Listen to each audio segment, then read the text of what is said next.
Miss world పోటీలపై అధికార విపక్షాల మధ్య మాటల యుద్ధం ముదిరింది. రైతుల ఆత్మహత్యలు చేసుకుంటూ ఉంటే మిస్ వరల్డ్ పోటీ ఏంటని బీఆర్ఎస్ ప్రశ్నిస్తుంటే పచ్చకామర్లున్న వారికి లోకమంతా పచ్చగానే కనబడుతుందని కాంగ్రెస్ విమర్శిస్తోంది. అందాల పోటీలను టూరిజం డెవలప్మెంట్ కోణంలో చూడాలంటున్నారు మంత్రులు. మిస్ వరల్డ్ పోటీలపై తీవ్ర అభ్యంతరం వ్యక్తం చేసింది బీఆర్ఎస్.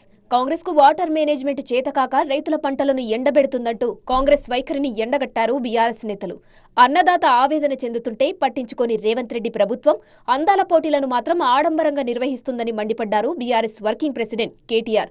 మిస్ వరల్డ్ పోటీల కోసం కోట్లాది రూపాయల ప్రజాధనాన్ని వృధా చేస్తుందని విమర్శించారు బీఆర్ఎస్ నేతలు. ఢిల్లీకి మూటలు పంపే అలవాట్లు మానుకొని రైతుల ఆత్మహత్యల మీద దృష్టి పెట్టండి. సిగ్గుపడాల ఈ ప్రభుత్వం. ఒకవైపు రాష్ట్ర వ్యాప్తంగా పంటలు ఎండుతుంటే రాష్ట్రంలో రైతులు ఆత్మహత్య చేసుకుంటే అందాల పోటీలు పెడతారట. అది కూడా సిగ్గు లేకుండా బడ్జెట్లో చెప్తా ఉన్నారు. వీహెచ్పీ బీజేపీ నేతలు కూడా మిస్ వరల్డ్ పోటీలను తెలంగాణలో నిర్వహించడాన్ని తప్పుబట్టారు. అందాల పోటీల కోసం ఆలయాలను అపవిత్రం చేస్తే ఊరుకోబోమన్నారు. మిస్ వరల్డ్ పోటీల పేరు మీదన హిందువుల పరమ పవిత్రమైనటువంటి పుణ్యక్షేత్రం యాదగిరి గుట్ట లోపట, అదేవిధంగా రామప్ప దేవాలయం పరిసర ప్రాంతాల లోపట ఎటువంటి కార్యక్రమాలను నిర్వహించాలని చూసినా హిందూ సమాజం అడ్డుకొని తీరుతుంది. 72వ మిస్ వరల్డ్ పోటీలను తెలంగాణ ప్రభుత్వం ప్రతిష్టాత్మకంగా తీసుకుందన్నారు మంత్రి జూపల్లి కృష్ణారావు.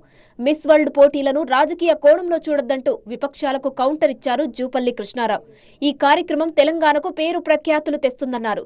టూరిజం పెరిగి ఎంతో మందికి ఉద్యోగ ఉపాధి అవకాశాలు లభిస్తాయన్నారు. ఆయన అంటాడు, మిస్ యూనివర్స్ హైదరాబాద్లో ఎట్లా కండక్ట్ చేస్తారని. ఏంద్రా నాయన నీ బాధ, నీ దుఃఖం ఏంది? ఏంది అసలు ఆయన ఆవేదన ఏందో, బాధ ఏందో, దుఃఖం ఏందో నాకు అర్థం కాలే. ఫార్ములా ఈ రేస్ అంట. ఫార్ములా ఈ రేస్ ముసుగులో ప్రభుత్వం పైసలు నువ్వు కొల్లగొట్టినావు స్వామి. అందుకోసమనే నువ్వు కేసు ఎదుర్కొంటున్నావు. నీకు నాకు పోలిక లేదు. ఈ అందాల పోటీలు కోణలుగా చూడాల్సింది.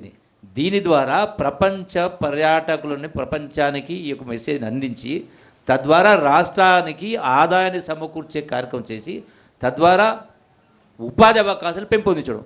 అంటే తద్వారా ఎంతమందికి ఎంత ఉపాధి అవకాశాలు దొరుకుతాయి అంటే అందుకనే ఒకదానికి అర్థం రావాలంటే ఇన్డెప్త్గా లోతుగా ఆలోచన చేస్తేనే తెలుస్తుంది. మిడిమిడి జ్ఞానంతో రాజకీయ కోణంలో చూస్తే అర్థం కాదు. అది ప్రభుత్వాన్ని విమర్శించడమే పనిగా పెట్టుకున్న విపక్షాలు ప్రతి విషయాన్ని రాజకీయం చేస్తున్నాయని మండిపడ్డారు మంత్రులు. మిస్ వరల్డ్ పోటీలకు 140 దేశాల నుంచి పోటీదారులు హాజరవుతున్నారు. మిస్ వరల్డ్ పోటీలతో పర్యాటక రంగానికి రాబడి పెరుగుతుందన్నారు.